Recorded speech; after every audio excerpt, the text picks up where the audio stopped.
What's up, YouTube gang, man? How you doing, man? Welcome back to King Fire Feelings TV. Today we're gonna be reacting to the fall, or how Adrian Broner really fell off of the boxing, his boxing career, we should say.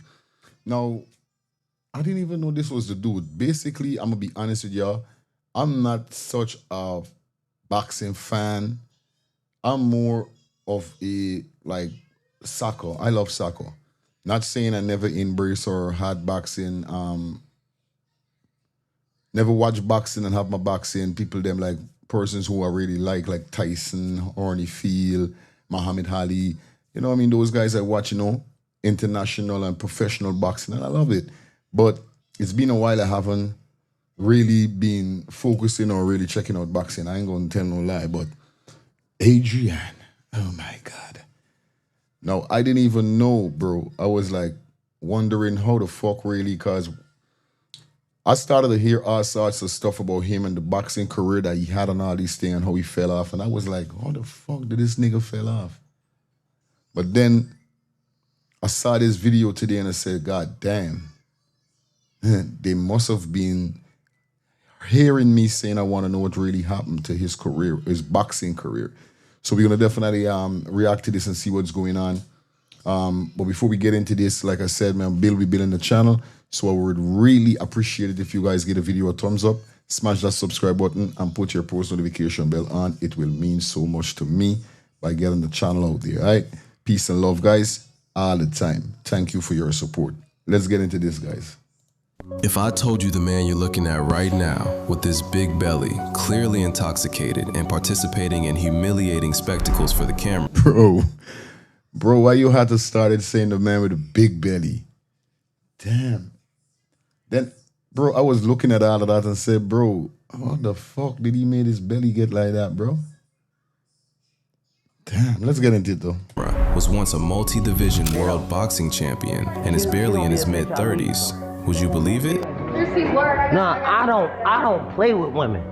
I'm that. This is Adrian Broner. With an incredible undefeated streak, blinding hand speed, and untouchable entertainment skills on the mic, he was universally anointed as the undisputed successor to Floyd Mayweather. You call me the can man, cause anybody can get it. Adrian Broner is truly Can man, cause anybody can get it. Adrian Broner is truly amazing. You know, he's the future of boxing. When he was at the top of boxing, he didn't just emulate Floyd, he wanted to be him. This the difference between me and them other boxers, man. They do what they can. I do what I want. I had to go get some strength. This is actually the first time I'm watching a video with you guys. So, bro, where I came from, they got a saying that empty barrels makes the most noise. I hate a nigga that like to talk. Like niggas that like to run their motherfucking mouth all the time. Like, come on, bro. You don't let certain things get to your head, bro. All right, cool. You doing your shit. You're about to be the, you know what I mean, the new generation of doing your shit like the rest of the dude back in the days. All right, be humble, bro. Be humble. And I know a lot of persons watched this video before I did, and I hope a lot of persons really take notes out of this shit, because I'm telling you, you could literally see this nigga was overhyped. And that's something that you shouldn't be like, no, bro. Shit. And now all I do is pop straps. Cause my big bro. Shout out to Floyd. He was literally flushing $100 bills down the toilet just to flex his— Wait a minute, for what? Nah, gang. Nah. Bro, they got some games I don't play. I don't burn money. I don't light a fire money. I don't play those games flushing $100 bills. Bro, I won't even flush $1 down the motherfucking toilet, bro. I'm not gonna do that shit. Why am I doing that? Like, this nigga is a bum. his wealth on the world. Listen, I made a lot of money, bro. You made a lot of money. Yeah, I made a lot of money. And threw a lot of it in the toilet. Yeah. You see, that's the shit I'm talking about. That's the shit I'm talking about. I don't want to be in a situation whereby I'm gonna say, yo, I made a lot of money before, man. You know, fuck that shit. You could only get rich one time, bro. You could. I feel like that. If you guys disagree with me, leave it in the chat. But you could only get rich one time. Once you fuck that up, bro, it's hard for you to get back that bag, bro. For word. Yeah, did you? To me right now, he's leaning on his little bro shoulder right now. To how I'm seeing it, he's leaning on his little bro shoulder. You blow it all? No, I mean literally. But then, fast forward to 2026, the man who used to wipe his sweat with currency can't afford to pay a $2,000. The nigga used to wipe his sweat with currency, with money. Yo, that's crazy, bro. $200 restaurant bill. Here y'all go. That's like promotion, man. Oh, I could remember this video right here. Ah. That's all I can give. You don't know when the party stops. You just look around one day and the fights ain't there no more. Yeah. All it takes is a year or two and you don't have that $4 or $5 million fight come in, and you know what I mean? He's begging women for kisses on Twitch streams, and he can't even afford to call his own Uber to get home. I gotta go, bro. I got shit to do, bro. I got shit. Bro, that's embarrassing, bro. That's shameful, bro. Why would you let yourself get to that level, bro? Why would you do yourself like that, bro? Damn. Despite he's a bum, I feel it for the nigga, bro. Bro, yo, I'm telling y'all niggas straight up. There ain't no time I'm hitting rock bottom, and even if I hit motherfucking rock bottom, I'ma get up. I ain't gonna sponge for nobody. I ain't gonna be begging nobody for no Uber drop. I'ma stay the fuck home, bro. So, what actually happened to him? Was it the alcohol? Were there underlying mental issues? Or is this just the most catastrophic case of all-around self-sabotage in modern sports history? In this video, we're going to break down the sad psychological downfall of Adrian Broner. Imagine being able to build an app with your name on it, just by thinking about it. Meet Base 44, a complete AI create a new world of creation, where you can. To truly understand the depth of Adrian Broner's crash, you have to understand the sheer altitude of his peak. We aren't just talking about a good fighter who fell on hard times. We're talking about a generational talent. If there's one rising young American fighter who might be expected to command the spotlight for the next couple of years and perhaps into the future, he's 23-year-old Adrian Broner of Cincinnati, Ohio. Adrian Broner was an absolute force of nature. He was a 4-division world champion. He captured belts in the super featherweight, lightweight, welterweight, and super lightweight divisions. He possessed the kind of natural, God-given athleticism that you simply cannot teach in a gym. Unquestionably, the top 2 American fighters right now are Floyd Mayweather and Andre Ward. The question becomes, how long is it before we begin to put Broner somewhere near their league? And because he had the talent, he commanded the money. We are talking about guaranteed million-dollar purses. He took home a reported $2.5 million guarantee just to step in the ring with Manny Pacquiao. Pacquiao was guaranteed $20 million for that fight. You were guaranteed on paper. I already know. That's crazy. He fight with the Pacquiao. What? He was in the ring with the Nick? What, the who? What? This nigga was soaring to heights, bro. This nigga was going up. Sky's the limit. Fuck that shit. My nigga was going to a different planet, bro. Threw all of that shit away, bro. He threw all of that away, bro. Fuck. This goes on paper. $2.5 million. This was your highest profile fight. When you factor in the pay-per-view points, the sponsorships, and the undisclosed locker room bonuses, his estimated career earnings sat comfortably in the $30 million range.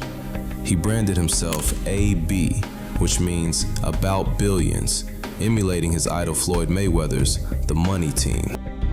About billions. That's a good idea. Yeah, I ain't gonna hate on the nigga. Do what you gotta do, bro. But look how Floyd Mayweather hold that shit till now, bro. Although he mightn't be in the ring, although he might retire, the nigga's a millionaire, bro. Do your homework, bro. What's wrong with you, boy? Do your homework on Floyd Mayweather, bro. Do your homework. Nigga still rich. Where you at now? Streaming.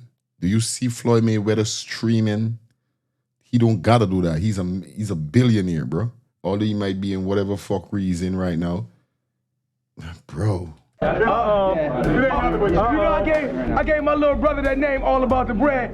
My man, Adrian Broner. It's gonna be a problem, the problem child. And I'm AB, but I'm also the king of LV. And I'm talking Louis Vuitton or Las Vegas, because we put on great shows and we about the lights and about a lot of money. Just like Mayweather, he was the villain. And in the economics of combat sports, playing the villain is a highly lucrative position. People will pay a lot of money to see a bad guy get knocked out. But there was a fatal flaw in the architecture of his empire. Because Broner looked up to Floyd Mayweather, he also copied the arrogance, the spending, and the chaotic lifestyle. Always balling, always buying. But he completely ignored Floyd's monastic, obsessive work ethic behind closed doors. Ah, that's the shit. Hearing this right here remind me of the Michael Jordan document that was out when Michael Jordan said that, oh, you know, when the rest of team members would go out and go to clubs and so forth, he would stay in. He would be staying at the gym, practicing and still doing stuff while the other guys are out at the clubs enjoying themselves. And yeah, I ain't saying they can't, but you know what it is. He was the type of guy that said, no, you know what? Fuck all of that. Yeah, I'm going to do my homework right here, and I'm going to shape myself to be the greatest that he is today. Bro, take pages out of them niggas' book, bro. Floyd played a character on TV to sell pay-per-views, but when the cameras turned off, he lived in the gym. But Broner, on the other hand, wore a mask. He built his foundation on a counterfeit blueprint. He believed his talent made him immune to the consequences of a lack of discipline. And in professional boxing, reality always collects its debts. Normally, the timeline of a psychological collapse in sports is rarely defined by one single moment. Usually, athletes just slowly fade away. But for Adrian Broner, the exact moment his psychological armor cracked was broadcast in high definition to millions of people. December 14th, 2013. The opponent, Marcos Maidana. You see, Broner walked into that ring as his normal, cocky, heavily favored, undefeated champion. And that's the shit that messed a lot of nigga up. He was too cocky. And yo, bro, let me know in the comment section, how much time do you see niggas like this that always be the loudest? Yo, I'ma knock you the fuck out. Excuse me, baby. I'ma knock you the fuck out. Yeah, you ain't gonna last no time with me. Yo, bro, you ain't got it. Come on, bro, stop running your mouth and do your work. Tell me in the comment section how much time you see niggas that actually behave like that. Those are the one who get knocked up out. I ain't telling no lie. Do your homework, bro. Do your homework on boxing and see how much of them niggas will be the most. Those are the niggas who get knocked up out. Word. And that's just what happened with him. And I feel like he was shocked. He expected another routine showcase of his superior athleticism. Instead, he was systematically and brutally dismantled. That bitch hit hard, man. When he hit me, right, he caught me with a good shot early. And then when I was moving, I was cool.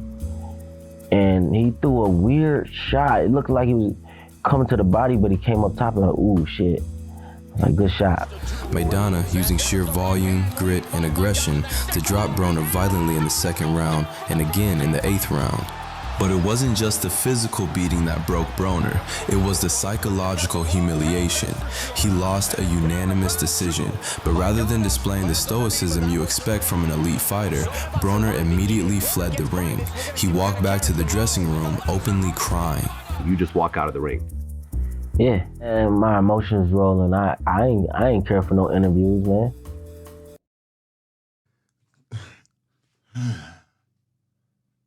I hope you learn a incredible lesson, bro. And I feel a lot of fighters should learn from this, from his mistakes also. You was too cocky, bro. You. I'm not gonna say that you can't believe in yourself or, you know, self-praise. Like they always say self-praise, you know what I mean, is no recommendation. But if I gotta wait on somebody to like give me my self-praise, I'm a dead. If I could give myself some self-praise with what I'm doing, knowing my work, knowing my skill, knowing my energy, I'm gonna give myself some self-praise, yeah. But I'm not gonna overdo it, like behave like a jackass, like how he was. That's why he had to leave the ring. He was humiliated. And who did that to him? He did it to his own self. He was, since the fight start, yo, bro, it was fucking crazy. This, you gotta think, this is my first loss of my career. Honestly, I cried for like 3-4 months. Wow. I'll catch myself just sitting there, just. This was the turning point. Instead of retreating to the isolation of the boxing gym to fix his defensive liabilities, Broner initiated a pattern of aggressive ego protection. He couldn't handle the trauma of his fading physical superiority, so he deflected his energy into an alternate reality where his worth couldn't be quantified by boxing. He decided he was going to be a rapper.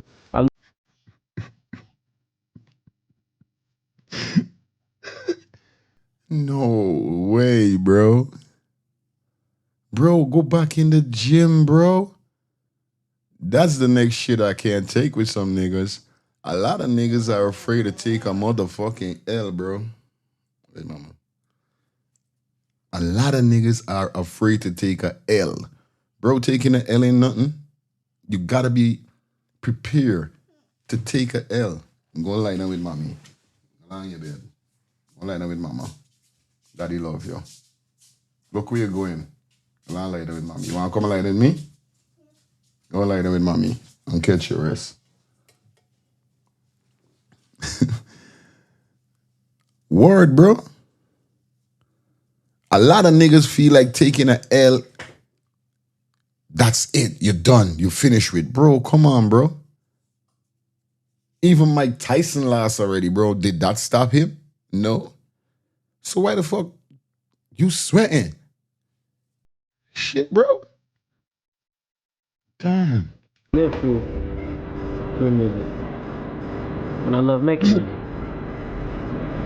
Bad bitch named Nana. Got a friend named Nene. Now I'm mad as hell. I took a friend out, then I took her home for a sneak peek.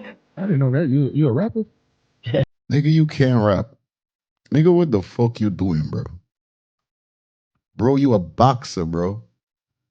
Shit. Shit, you know that? Mm-hmm. And that all became because of the loss?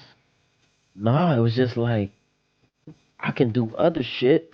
I don't want to be in a little box. He started hanging out with Rick. That's fuckery, bro. That's dumb shit, bro. What the fuck you mean you don't want to be a boxer and you don't want to box anymore? Shit. It's only if you made a deal saying, yo, if I lose this fight, I ain't gonna fight no more. But bro, I swear to God, I'm not seeing no reason for this dude to be turning his back because of losing that fight. I ain't see no reason all now. Who don't lose? And that's the shit as a parent, learn your kids to embrace losing. Because if you can't embrace losing, bro, it's going to be hard for you to motherfucking win. I swear to God. Ross and Waka Flocka Flame, and eventually he started releasing his own music. This wasn't about artistic ambition. This was psychological cope at its peak. By diluting his focus, Broner created a built-in psychological excuse for his declining boxing performance. If he lost in the ring, he could tell himself that he was a businessman, an entertainer, a brand, not merely a failing athlete.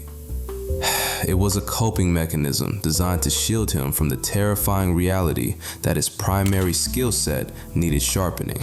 He has a lot to learn. I think he should spend less time on social media.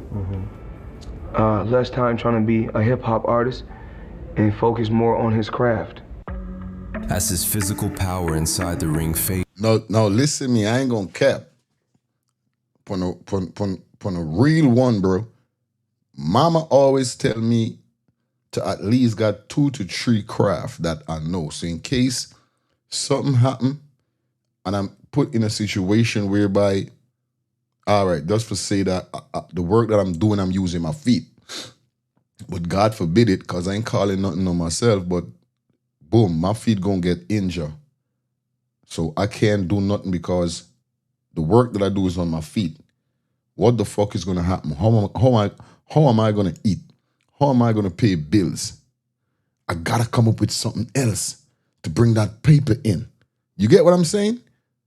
But he's not in a situation whereby he was hit upside down the head and he's like traumatized or he'd lose memories 1 or 2 times and these shit. So he say like, yo, I can't bother with the boxing because every time I get jabbed to the motherfucking head, fucks with me.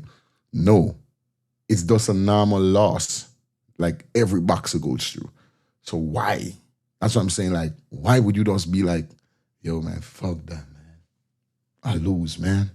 I ain't doing that, no. Bro, you a punk. Broner desperately You a bitch. sought to exert absolute power outside of it. And this is where the financial and legal spiral began.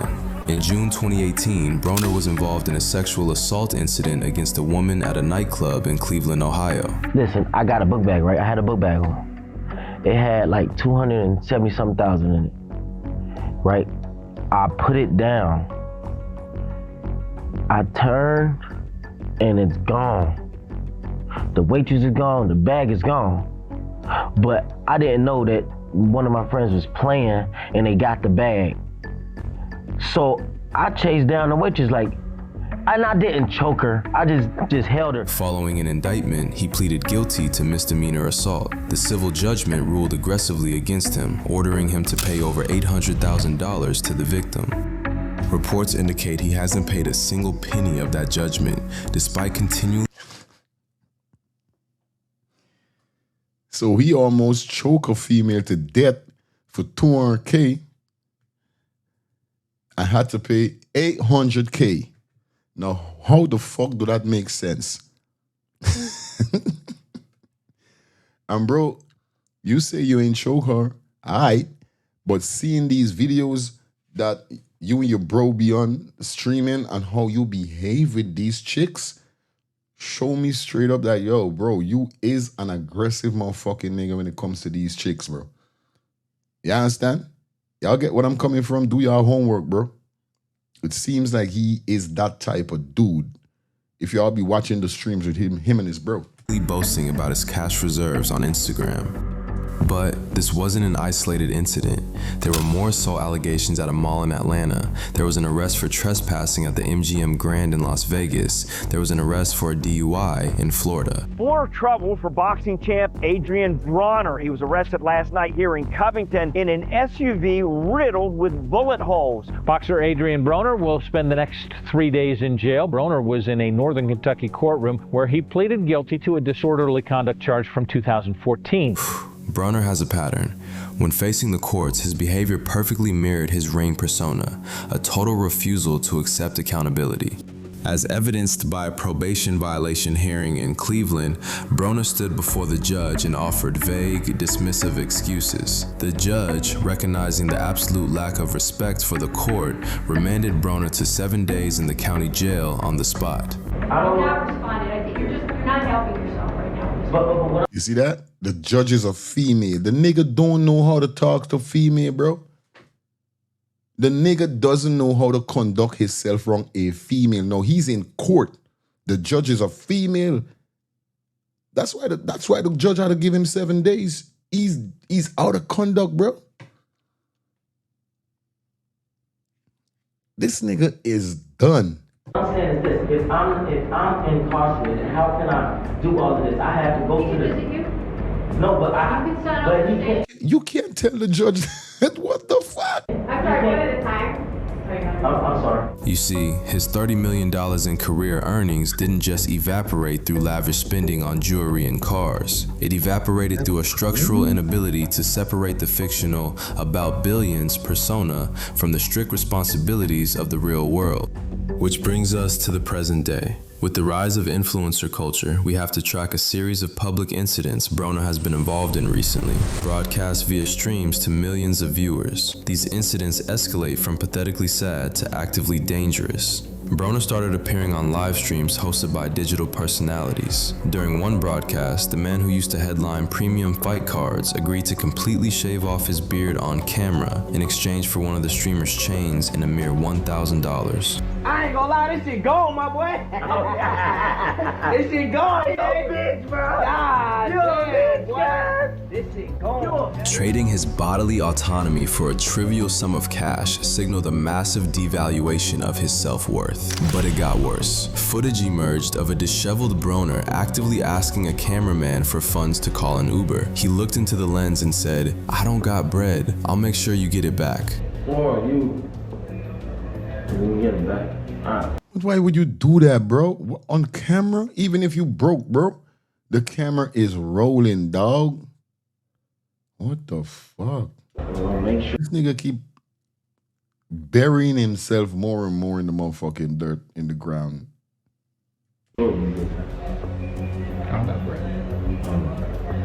It was really sad because it seemed like he was like, I don't know if he was high or he didn't seem drunk. He seemed like he might have been off something, like he was I was gonna say, it was or... definitely giving some substance use. Think about the psychology of this moment. He is voluntarily participating in a digital freak show. He is trading his historical legacy and his personal pride for pennies. This loss of dignity rapidly metastasized into absolute apathy. Now, what is he, 35, 36? Broke. And if you are healthy men, when they hit 36, their body starts to decline. Absolutely. And he's not that healthy. In September 2025, a viral video captured Broner attempting to skip out on a $2,200 restaurant and bar tab while heavily intoxicated. When pressed for the money, his emotional state swung violently between defiance and sheer despair. What's up, Give it to him. That's all off from you. He gotta stop drinking. He gotta go to rehab. That's all. Yeah, he need to put the cup down for sure. Good word. I'm Treasure Wilson, aka Stat Baby, along with your host Mace. This is the shit I was talking about. My last upload that I was doing, this is the podcast with my boy. And this is the chick that he was in love phenomenon. He was like, yo, this is Cinderella, motherfucking. This is Snow White and the Seven Dog. God damn. And in the studio, y'all, we got a special guest introducing AB. Hey man, this shit crazy. I ain't gonna lie. I did not know I was gonna be on the show. And it only gets worse from here. Even when the media throws him a lifeline, his calcified persona actively destroys the opportunity. Take his appearance on the highly popular sports podcast, It Is What It Is, hosted by hip-hop legends Cameron and Mace. Broner was brought on. That's my nigga name, Killer Cameron, a.k.a. Killer. That's the shit. On as a paid guest. This was his chance to talk boxing and remind the public of his legitimate sports knowledge. Instead, he arrived heavily intoxicated, slurring his words with a bizarre, erratic demeanor. Rather than engaging with the host, Broner relentlessly and inappropriately flirted with the show's female co-host, Treasure Stat Baby Wilson, despite her obvious discomfort. I'm not gonna say my weight on camera. That's like crazy. I'm not gonna answer that. No, I'm the way I'm supposed to be. But the welterweight division. Right. Stat, I love you. Recognizing that Broner was completely unmanageable, Cameron officially kicked him off the set mid-interview. I'm gonna pay you for your time, for being here. I appreciate you. I love you, my nigga. I'm not doing it again. Yeah, no. I can't. I asked you the first time. I don't have no problems with you, but I'm gonna pay you for your time. But you can't violate, bro. I told you that. I'm not, though. I'm not. I told you niggas boyfriends are here. You know me with my Oh, partner. shit, my bad, bro. When you look at this interaction, you can only come to one conclusion. Psychologically, Broner demonstrated a profound inability to turn off his character. The toxic entitlement that Yo, I'm not even a nigga and I'm ashamed to my fucking self, bro. I'm hurt. I'm hurt, bro. I'm hurt. That shit's crazy, bro. allowed him to thrive as a boxing villain has turned into a social pathology. And Adrian Broner, he looks. Get it together, dog. He did not sound well. He didn't sound well. He didn't look well. He didn't present himself well at all. He cannot read the room. He cannot respect professional boundaries. He is actively burning his last remaining bridges because his ego will not allow him to submit to normal behavioral standards. If you've been hurt in an accident, who you choose to represent you matters. Being part of your community. Maybe. This deep-seated entitlement was exposed even further during a Twitch stream where Broner asked a female guest for a kiss. Let's kiss for the chat. We're not kissing. That's crazy. I'm doing that. I'll kiss the child. I'll kiss the child. When she politely and firmly declined, Broner experienced a complete psychological crash out. His tone shifted instantly from playful to hostile. I don't play with women. All that playing, I don't play with women, gang. I'm that. I'm really him, bro. I don't care how beautiful a woman is, none of that, bro. I make my own millions. The rage exhibited in that video was not actually— Nigga, shut your dumb ass, you broke ass, weirdo, freaky ass motherfucking nigga. Nigga, get the fuck out of here, bro. I don't play them games with bitches and I don't. Nigga, fuck, nigga. Bro, I would tie you the fuck up and beat you with my belt, with my Gucci belt. Fuck you talking about. No, fuck that shit. I'm gonna beat you with a Louis Vuitton belt, motherfucker. directed at the woman. It was pure, unadulterated self-hatred bubbling to the surface. When she rejected him, she unconsciously shattered the delusion that his fame granted him universal access. If you look at this psychologically, you can tell he is profoundly angry at himself for squandering his generational talent. And when the outside world refuses to validate his delusion, that severe cognitive dissonance manifests as verbal abuse and desperate proclamations of a wealth that no longer exists. I done had them all, gang. This downward If you had them all, why still you behaving like that with women? If you know about pussy, if you're all that gallus and you all about all that women and all that shit, why your persona be like that when it comes to woman? Why do you have to behave like that? Why you have to force yourself on a woman? Like, come on, begging a woman for kiss you and all those fucking dumb shit. Like, you don't even know what these girls got. It's like Amber Rose. I was watching a video today, definitely, whereby in the early part of he trying to sexually assaulted her, or whatever is the case, she was like giving them some pointers upon HIV and AIDS and this shit. I don't know if she sees some girls around the nigga that was suspected to have that shit, but she was giving them some pointers, and to see that this nigga like randomly asking a chick to kiss him and all these shit, and you don't even know this chick like that, bro. I don't play like that, bro. Viral reached a terrifying climax. Do your homework. Do your homework, dog. During a multi-day live stream bender in Las Vegas. What began as chaotic internet content devolved rapidly into a severe public safety crisis. After hours of heavy drinking and heated confrontations inside a nightclub, a severely intoxicated Broner attempted to get behind the wheel of a vehicle. When the streamers and his own associates physically intervened, he drunk. Why you want to fight? To stop him from driving drunk, Broner's reaction was explosive violence. Don't touch me, no more. And I'm telling y'all, and I'm serious, bro. And I'm dead. Don't touch me, no. At this point, the alcohol has entirely ceased to be a tool for celebrating victories. It is a heavy, dangerous anesthetic, completely blinding him to the profound danger he poses to himself and society. The public spectacle has definitively transitioned from a sad internet sideshow into a real-time documentation. The nigga threw up. The nigga vomited. representation of a man on the absolute brink of self-destruction. Nasty ass, eating horny ass, shitty ass nigga. To view Adrian Broner strictly through the lens of moral judgment or comedic mockery is to miss the fundamental human tragedy at the center of this story. Beneath the hollow bravado, beneath the skip tabs and the live stream outbursts, there's a human being who seriously needs help. He has entirely lost his way in a system designed to exploit physical and psychological trauma for profit. The infrastructure of professional boxing is fundamentally unforgiving. It routinely takes young men from environments of extreme poverty, gives them an opportunity to make tens of millions of dollars, and surrounds them with an ecosystem of sycophants whose financial livelihoods depend on never telling the fighter no. But when the physical talents inevitably fade, those enablers vanish. They leave the athlete completely isolated, cognitively battered, and entirely unequipped to navigate a civilian world they were never prepared for. But the boxing community is starting to recognize this.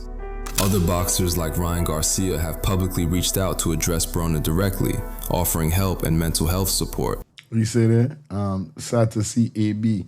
If you see this, call me, let's get you said it. Okay. Situated. No need to keep drinking. Let's be better. Yeah, man, straight up. That's crazy, bro. And that's sportsmanship too. People are realizing that this is no longer entertainment. It is a medical and psychological emergency. Broner is fighting a losing battle against his own demons, and the internet is merely the venue for his defeat. Never. You trying to drive drunk? I'm gonna drive. But interestingly, the very digital landscape that is currently documenting his humiliation could serve as his ultimate salvation. The economy of combat sports has radically evolved. In the modern era of influencer boxing, dominated by names like Jake Paul and Aiden Ross, Adrian Broner does not need to recapture his physical prime. He doesn't need to fight unified world champions to secure a life-changing payday. He already possesses the one currency that the modern market values above all else: undeniable name recognition. A sober, physically conditioned Adrian Broner fighting a high-profile influencer would generate millions of dollars in pay-per-view revenue. The lifeline is dangling right in front of him, and the financial mechanisms exist to completely restore his wealth and provide a stable future for his family. He just has to be disciplined enough to grasp the opportunity. But physical rehabilitation is utterly impossible without complete psychological reconstruction. To salvage the remainder of his life, his finances, and his legacy, Adrian Broner must commit to an agonizing task. He has to definitively kill the Adrian Broner character. To survive, he must accept the painful, humbling reality that he is no longer Floyd Mayweather's successor. Until he sheds the heavy, suffocating armor of his own ego and addresses the root of his trauma, the cycle of public degradation will only accelerate. The ultimate tragedy of Adrian Broner is that his toughest opponent was never Marcos Maidana or Manny Pacquiao. His most devastating opponent has always been the reflection in the mirror. And right now, he is losing the fight of his life. And if you want to see how Broner's former mentor, Floyd Mayweather, is going... Damn, bro. No, I enjoy this motherfucking video right here, bro. I ain't gonna cap. Yeah, do your homework, bro. I'm happy that I'm finally getting to see how the fuck he really fought, man. Like, that's crazy, bro. That's crazy. But like I keep telling my niggas out there, my brothers and my sisters, excuse me saying that word, nigga, but you know what it is. It's already out there. But like I be telling my brothers and sisters, man, take notes out of these shit. Take notes. Humbleness, man. Humbleness takes you a very far way, a very long way. Further in life. You know, when you look at Mayweather and these dudes, humble. You know, being cocky, being too extreme, behaving like that with women and all these stuff, bro, makes no sense, bro. It only gonna land you into chaos, and bro, it ain't gonna be a good look. At the age of 30-something, 36, they say, shit, the nigga's 36, Just imagine I'm 45. Look me. Look at me. I'm 45. Look at me. He's 36. And the nigga look older than me. That's the shit that stress, fatigue, drinking, and these things do to your body. At the age of 36, you're supposed to be exercising, doing, you know what I mean? You shouldn't be looking like that. You shouldn't be behaving like that. You're soon going to be in your 40s, bro. You already look like you're in your motherfucking 50s. Shit. Anyway, man, this is where we're going to jump out. Pleasure being here with you guys. Like I said, if you watch the video so far, you know what to do. Give the video a thumbs up. Smash that subscribe button. Put your post notification if you're new over here, man. We've been in the channel. And definitely we're going up and up every day. We're going to try to drop a new reaction for you guys, all right? Just make sure you log into this one here, man. See you guys until next time. Stay safe. Stay blessed. We out.